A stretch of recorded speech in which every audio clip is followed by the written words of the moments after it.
শুনতে আশ্চর্যজনক হলেও এটাই সত্য যে লন্ডন টু কলকাতা বা কলকাতা টু লন্ডন এই রুটের বাসটাই ছিল পৃথিবীর দীর্ঘতম বাস রুট।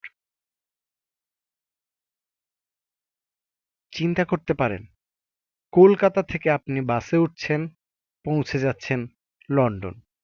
হ্যাঁ, এটা সত্যি যে একটানা এক বাসে করে আপনি যাবেন না, কিন্তু রুট কিন্তু একটাই, টিকিট আপনি একটাই কাটছেন। ১৯৫৭ সাল থেকে ১৯৭৬ সাল পর্যন্ত চালু ছিল এই রুট।